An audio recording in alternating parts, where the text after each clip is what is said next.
Dear students, आज हम chapter 4 में नई एक्सरसाइज 4.4 जिसमें आप बुक के थ्रू देख सकते हैं इम्पॉर्टेंट टर्में आएंगी माइनर और कोफैक्टर। सबसे पहले हम इन टर्मों को समझेंगे और फिर हम इसके यूज़ की बात करेंगे। वैसे तो मैं इसका यूज़ आपको थोड़ा सा लिटरली समझा भी सकता हूँ। आपको याद होगा हमने मैट्रिक्स वाली लास्ट एक्सरसाइज में मैट्रिक्स इन्वर्स निकाला था यूजिंग एलिमेंट्री ट्रांसफॉर्मेशन मेथड। अब हम माइनर और कोफैक्टर, स्पेशली कोफैक्टर, इस टर्म की हेल्प से मैट्रिक्स का इन्वर्स निकालना सीखेंगे बाय यूजिंग डायरेक्ट मेथड। तो let us see how do we find these minor and cofactor. Suppose we have a determinant A, and let me consider an example of order 2 by 2, A11, A12, A21, A2। Book में determinant form में देकर उनके minor निकलवाए हुए, लेकिन as far as minor and cofactors are concern these terms are used for matrix और matrices. तो आगे हमें अगर कंपटीशन में ध्यान रखना है तो इस बात के लिए ध्यान रखना है कि माइनर और कोफैक्टर टर्में मैट्रिक्स के एलिमेंट्स के लिए बनी है, डिटर्मिनेंट के लिए नहीं बनी है।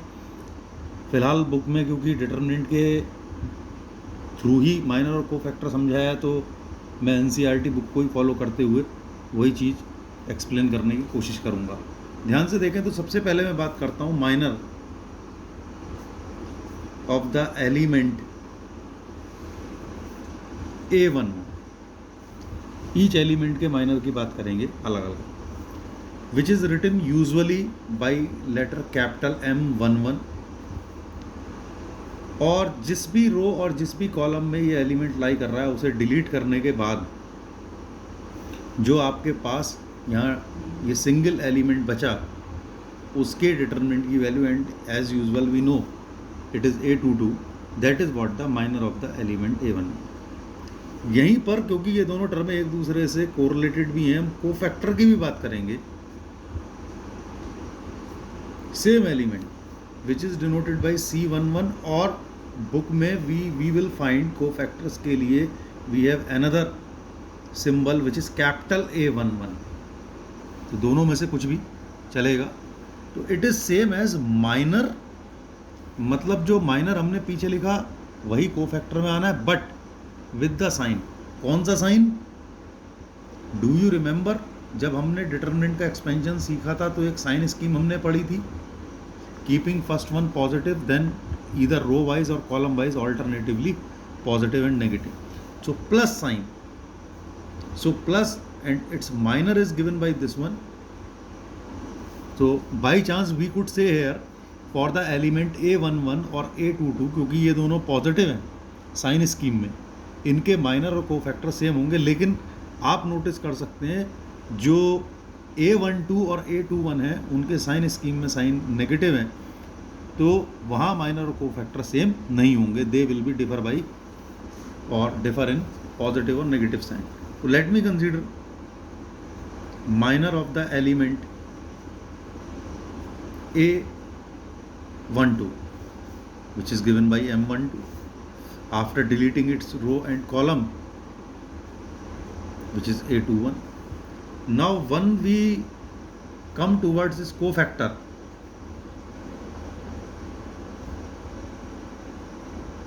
A12 which is again C12, और जो आपकी एनसीईआरटी बुक लेटर यूज़ कर रही है कोफैक्टर्स के लिए, it is capital letter A, and it is given by minor with the sign. So note this sign, वही एक्सपेंशन वाला साइन, तो -8। Here you may notice that in the same way we can find the minor cofactor of other two elements. यहाँ तो हमने समझना था, the important part is कि how do we find the same minor and cofactors in case of 3x3 order, and I will show you with the help of an example.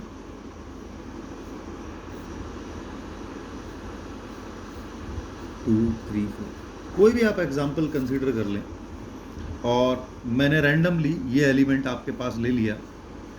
सो इसी element के minor और cofactor दोनों की बात करते हैं। Minor of the element A12। तो मैंने आपको बोला था इसके रो और कॉलम डिलीट करने के बाद आप दोबारा नोटिस कर लें, हमारे पास जो ये माइनर डिटरमिनेंट बनता है,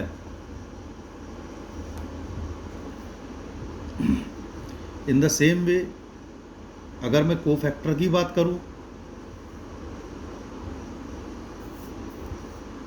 तो कोफैक्टर भी सेम होगा, बट यहाँ sign scheme, do you remember the sign scheme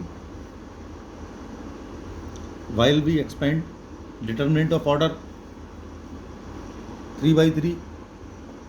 So the sign scheme is positive, negative, positive, negative, positive, negative, positive, negative, alternatively positive, negative, positive. So here we are calculating the cofactor of element A12. So according to its sign scheme, its sign is negative, so it will be -20. So minor and cofactor both are different sign. Whenever in the sign scheme the sign is negative and minor cofactor are same whenever the sign is positive. So 3 by 3 order में आपने ये ध्यान रखना है। अब यहाँ हम इसके इम्पोर्टेंस की तरफ चलते हैं, एक और इम्पॉर्टेंट टर्म की बात करते हैं, वो है माइनर कोफैक्टर के थ्रू, जिसको हम लेटर डिस्कस करेंगे अपने नेक्स्ट वीडियो में, लेकिन वो टर्म हम समझ लेते हैं जिसकी हेल्प से हम निकालते हैं इन्वर्स किसी भी मैट्रिक्स का directly, and that term is adjoint of a matrix. Suppose we have a matrix A whose elements are given by like in this way. I have considered an example of 2 by 2. अभी मैंने इन element 1, 2, -3 और 4 के cofactor निकालने सीखे। तो right the cofactor मैं quickly लिख दूंगा, आप चेक कर लें। Cofactor of A12 which is A11 first of all, C11 और capital A11। After deleting this one it is +4 determinant which means +4। Cofactor of A12 आप कैलकुलेट कर लें, इट इज़ C12 और A12। तो साइन स्कीम में sign minus और ये delete करने के बाद -3 का ultimately it is +3। In the same way cofactor of A13 which is C13 और A13, ये आपके रो कॉलम डिलीट करने के बाद और साइन स्कीम में साइन ध्यान रखना है, इट इज़ -2। एंड फाइनली आप चेक कर लें cofactor of A22 which is +1 hair.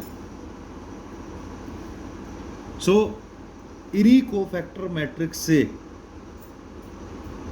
ये C12 here capital C stands for cofactor, और इजंट इट ऑफ दैट, जैसे I have told you book में आपको कोफैक्टर के लिए सिंबल कैपिटल लेटर भी मिल जाएगा, कैपिटल A C22।